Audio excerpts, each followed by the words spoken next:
Hello friends, આજે હું જે ઘરમાં આપણે તવી હોય છે એને આપણે નોનસ્ટિક કરવા માટેની બે રીત જોઈ લઈએ. બજારમાં નોનસ્ટિક માટેના તો ઘણા બધા ઓપ્શન મળતા જ હોય છે, પણ આપણે વધારાનો કોઈ પણ ખર્ચ કર્યા વગર આપણા ઘરમાં આવી રીતે એલ્યુમિનિયમ કે આયરનના તવા હોય એને આપણે આજે નોનસ્ટિક કરી લઈએ. સૌથી પહેલાં ગેસને આપણે મીડિયમ ફ્લેમ પર રાખી દઈએ. એની અંદર આપણે 1 ચમચી મીઠાને આવી રીતે ચારે બાજુ ફેલાવી દઈએ.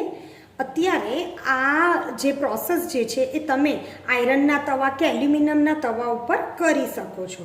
હવે આને આપણે 1 ચમચી જે આપણે મીઠું, અહીંયા આગળ મેં ખાવાનું જ મીઠું એડ કર્યું છે, એને આપણે આવી રીતે ચારેય બાજુ ફેલાવી દઈશું.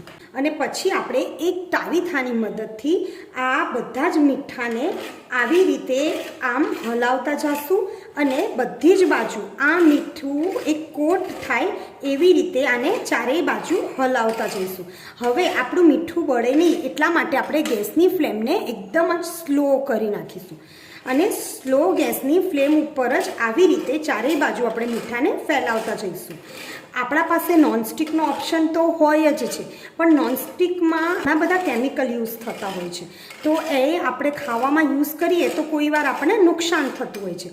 જો એના બદલે આપણે આ જ પ્રોસેસથી આપણા ઘરમાં જે તવા હોય એને પણ આવી રીતે કરીશું તો એ ચોક્કસથી નોનસ્ટિક જેવું જ કામ કરશે. હવે આ બધાને આપણે આવી રીતે સ્લો ગેસ ઉપર 2 મિનિટ માટે મીઠાને શેકીએ. આ મીઠાને આપણે બધી જ બાજુ શેકવાનું છે, એટલે કે આખા લોઢી જે છે એમાં બધી જ બાજુ અહીંયા કોટ થવું જોઈએ. લગભગ 2 મિનિટ સુધી આપણે આ પ્રોસેસ કરી છે. હવે ગેસની ફ્લેમને ઓફ કરી અને આ મીઠાને આપણે કાઢી લઈએ અને આ મીઠાને આપણે બીજી વાર યુઝ કરી શકીએ. બધું જ મીઠું આપણી તવી પરથી સાફ થઈ ગયું છે. હવે આપણે ઘરમાં જે પણ કુકિંગ ઓઇલ ખાતા હોય એ 1 કે 2 ટીપા કુકિંગ ઓઇલ આપણે આ તવી પર નાખીશું અને ટિશ્યુ પેપરની મદદથી બધું જ એને ચારેય બાજુ ફેલાવી દઈશું અને આવી રીતે આપણે એને લૂસી લઈશું. એટલે આપણી જે તવી જે છે એ એકદમ જ નોનસ્ટિક બની જશે. એટલે કે જે નોર્મલ આયરન અને એલ્યુમિનિયમની તવી હોય છે એ નોનસ્ટિક થઈ ગઈ છે. હવે તમે આના ઉપર ઢોસા, ઉત્તપમ કે રોટલી કંઈ પણ આપણી ચોટશે નહીં. હવે બીજી રીત જોઈ લઈએ આપણે. આ નોર્મલ તવીમાંથી નોનસ્ટિક બનાવવા માટે એકદમ જ અસરકારક ઉપાય છે. અહીં આગળ આપણે નોર્મલ જે ડુંગળી આવે છે એ લઈ લીધી છે અને ડુંગળીને આપણે બધા જ છોતરા અહીંયા આગળ ઉતારી લેવા. ડુંગળીના છોતરા ઉતરાઈને રેડી છે. હવે આ ડુંગળીને આપણે વચ્ચેથી ભાગ કરવાના છે, એટલે આપણે એક ડુંગળીના 2 ભાગ કરી લેવાના છે અને અત્યારે આપણે અહીંયા એક જ ડુંગળી યુઝ કરીશું. હવે ફરી ગેસની ફ્લેમને આપણે મીડિયમ કરી દઈએ.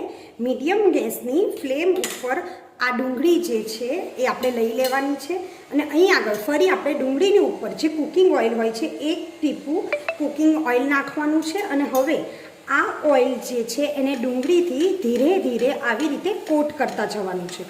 અહીં આગળ આપણો જે ગેસ છે એકદમ સ્લો ગેસ જ આપણે રાખવાનું છે.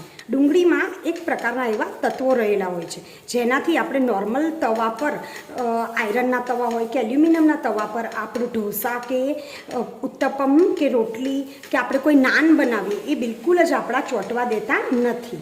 હવે અહીંયા આપણે મીડિયમ ગેસ રાખ્યો છે તો આ ડુંગળી છે થોડી ગરમ થઈ એને આપણે ફોકની મદદથી આવી રીતે ફોકને આપણે અંદર નાખી અને અહીંયા આગળ આપણા ટિપ્સ યુઝ કરી શકીએ છીએ. ફોકની મદદથી આને કરીશું તો ડુંગળી આપણને ગરમ પણ નહીં લાગે અને એ એકદમ સરસથી કોટ થઈ જશે. 1.5 થી 2 મિનિટ આપણે એને આવી રીતે કરતા જઈશું તો આપણો તવો જે છે એકદમ કોટ થઈ જશે, એટલે કે એના ઉપર કંઈ પણ ચોટશે નહીં અને ડુંગળીમાંથી એનો રસ પણ રિલીઝ થશે. હવે 1.5 થી 2 મિનિટ થઈ ગઈ છે.